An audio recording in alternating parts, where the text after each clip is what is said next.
क्या आपको पता है कि नीट क्या है? नीट क्या होता है? नीट की तैयारी कैसे करते हैं? नहीं तो आइए जानते हैं इस वीडियो में नीट के बारे में।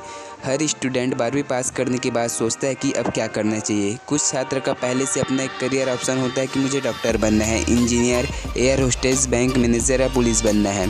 अगर आप अपने भविष्य में मेडिकल फील्ड चुन रहे हो तथा डॉक्टर बनना चाहते हो तो आपको इस वीडियो को ज़रूर देखना चाहिए, क्योंकि डॉक्टर बनने के लिए आपको नीट परीक्षा देना ज़रूरी है। वर्तमान समय में मेडिकल फील्ड का स्कोप बहुत तेज़ी से बढ़ रहा है, इसलिए हर स्टूडेंट अपना करियर मेडिकल लाइन के बारे में बनाने के बारे में सोच रहा है।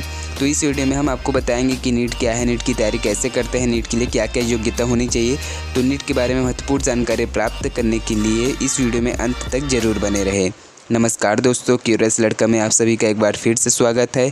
इस वीडियो में हम आपको नीट की महत्वपूर्ण जानकारी बताने जा रहे हैं, तो चलिए शुरू करते हैं। नीट का मतलब नेशनल एंट्रेंस कम टेस्ट होता है और इसको एनटीए यानी नेशनल टेस्टिंग एजेंसी के द्वारा लिया जाता है। अगर मैं इस नीट के एंट्रेंस एग्ज़ाम की बात करूं तो फिर इस एंट्रेंस को वही उम्मीदवार दे सकता है जिसको 11वीं और 12वीं में मेडिकल के सब्जेक्ट हो। अगर आपने भी 11वीं और 12वीं मेडिकल का सब्जेक्ट लिया था तो फिर आप इस एंट्रेंस एग्ज़ाम को पास करके डॉक्टर बन सकते हैं। यानी कि अगर आप इस एंट्रेंस एग्ज़ाम को पास कर लेते हैं तो फिर आपको नीट के द्वारा एमबीबीएस या आपके मार्क्स के हिसाब से आपको नीट के द्वारा कोर्स दिया जाएगा। कोर्स के साथ साथ आपका किसी भी गवर्नमेंट मेडिकल कॉलेज में एडमिशन हो जाएगा और ये भी आपको नीट के द्वारा ही दिया जाएगा। और इस गवर्नमेंट मेडिकल कॉलेज में आप कम फीस देकर के वह कोर्स पूरा कर सकते हैं जो कि नीट के द्वारा ही दिया जाएगा। नीट का full form national eligibility entrance test होता है। अब हम बात करते हैं कि नीट के एग्ज़ाम को देने के लिए कौन कौन से आवश्यकताओं की ज़रूरत पड़ती है।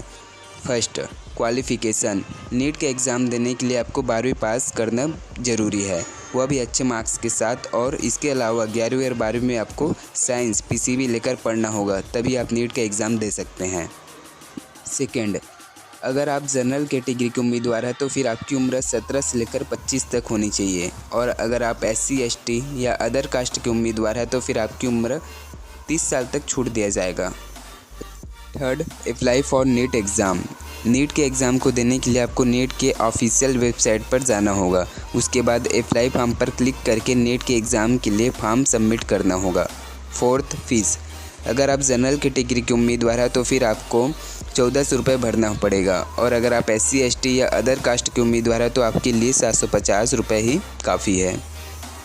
5 अटेम्प्ट। मेरे ख्याल से ये सवाल हर किसी के मन में होता है कि कितनी बार हम नीट का एग्ज़ाम दे सकते हैं।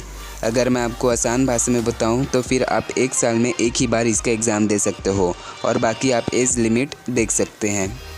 नीट एग्ज़ाम कैसा होता है? अगर मैं नीट एग्ज़ाम की बात करूं तो फिर आपको ये एग्ज़ाम ऑफलाइन देना होता।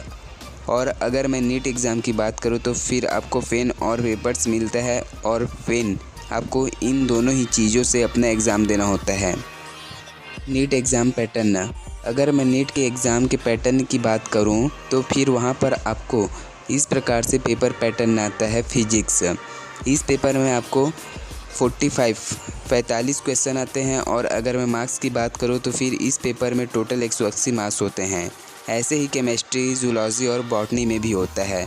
अगर मैं टोटल मार्क्स की बात करूं तो फिर आपको 720 720 मार्क्स के ये चारों पेपर आते हैं। और इस एग्ज़ाम को पास करने के लिए आपको थोड़ी सी मेहनत ज़रूर करनी होगी। जानते हैं नीट यूजी और नीट पीजी में क्या अंतर होता है।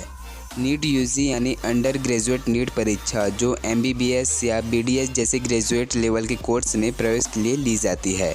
नीट पीजी यानी पोस्ट ग्रेजुएट नीट परीक्षा जो एमएस एवं एमडी जैसे पाठ्यक्रम में प्रवेश के लिए ली जाती है। नीट परीक्षा की तैयारी। फर्स्ट, इंटरमीडिएट की फिजिक्स, केमिस्ट्री और बायोलॉजी की पुस्तकों का गहन अध्ययन करें। नीट की तैयारी करने के लिए आपको एक समय सारणी जरूर बनाना चाहिए। इस समय सारणी में सभी विषयों का पर्याप्त समय देना चाहिए। यदि आपका फिजिक्स, केमिस्ट्री और बायोलॉजी में से किसी विषय पर अच्छी पकड़ है तो अच्छी बात है, नहीं तो अन्य विषयों पर अधिक ध्यान देना चाहिए। थर्ड, नीट की तैयारी के लिए कोचिंग संस्थान की सहायता अवश्य लें। आप इंटरनेट की सहायता से भी प्रवेश की परीक्षा की अच्छी तैयारी कर सकते हैं। फोर्थ, पुराने प्रश्न पत्रों को हल करें, इससे इंपॉर्टेंट प्रश्नों के विषय में सही जानकारी प्राप्त हो जाएगी। नीट करने के फ़ायदे। अगर आप नीट एग्ज़ाम को पास कर लेते हैं अच्छे रैंक से निकाल लेते हैं तो आपका मेडिकल कॉलेज में एडमिशन आसानी से हो जाता है, आपका फ्यूचर सुरक्षित हो जाता है, आप एक अच्छे डॉक्टर बन सकते हैं। मैं उम्मीद करता हूँ कि आपको नीट क्या होता है, नीट की तैयारी कैसे करते हैं, इस वीडियो से आपको काफ़ी हेल्प मिला होगा और आपको नीट से संबंधित सारे प्रॉब्लम दूर हो गए होंगे। अगर आपको इससे संबंधित कोई सवाल है तो आप कमेंट करके पूछ सकते हैं, मैं उसका जवाब आपको ज़रूर दूंगा। तथा आप ऐसे वीडियो में इंटरेस्ट रखते हैं तो आप हमारे यूट्यूब चैनल को सब्सक्राइब ज़रूर करें और अगर आपको यह वीडियो पसंद आया हो तो इस वीडियो को शेयर करना ना भूलें। धन्यवाद।